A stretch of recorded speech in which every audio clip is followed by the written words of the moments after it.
When we need to divide one decimal number by another decimal number,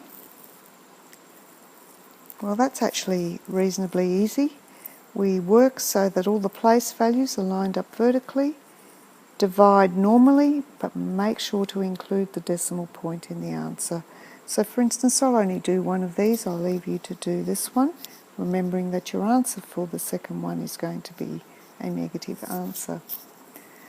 And so we begin on the left-hand side now. 4 divided into 8 is 2.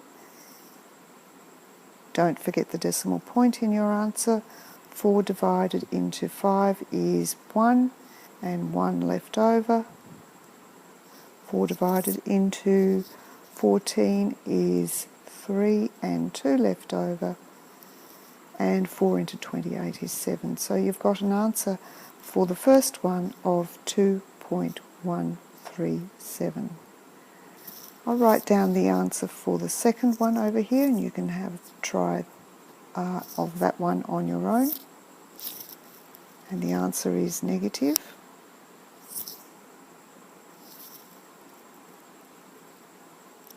And there it is. So try that one on your own. So that's fairly easy when you are actually dividing a decimal number by a whole number. But what happens if you want to divide a decimal number by another decimal number? So for instance, 8.548 divided by 0.02. We need to adjust both the numbers so that the divisor, that is, the number we're dividing by, becomes a whole number. So in this case, we adjust 0.02 so it becomes 2. That means we've had to move the decimal point 2 places to the right, which is equivalent to multiplying 0.02 by 100.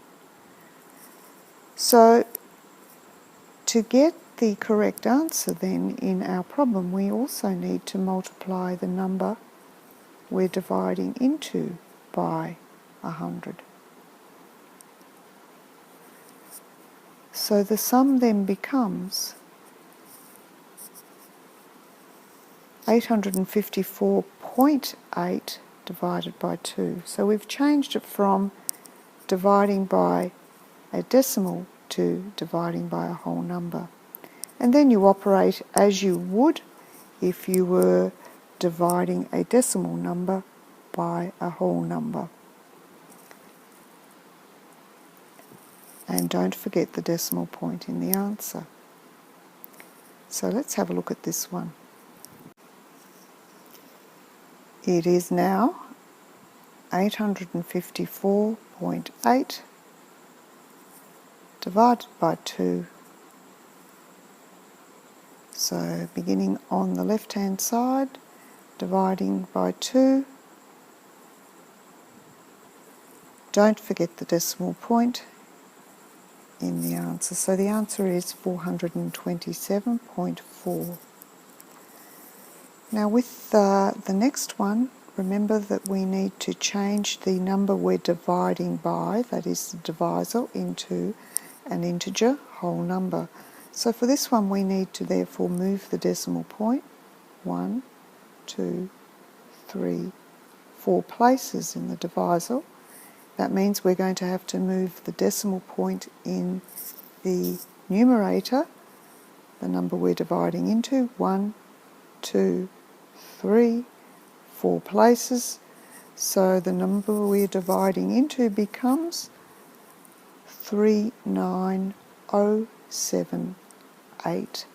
And of course there's nothing in this position, so we need to put in our 0. Now we can divide by the 7.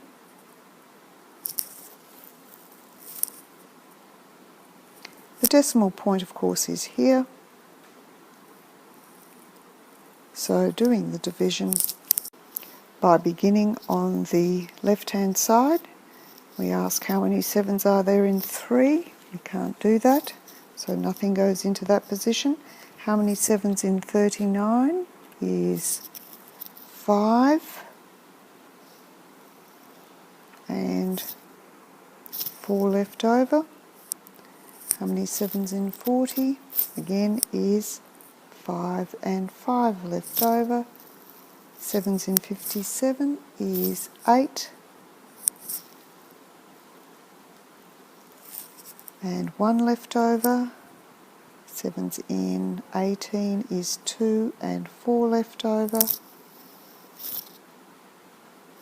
And we've got 5 and 5 left over. Don't forget the decimal point in the answer.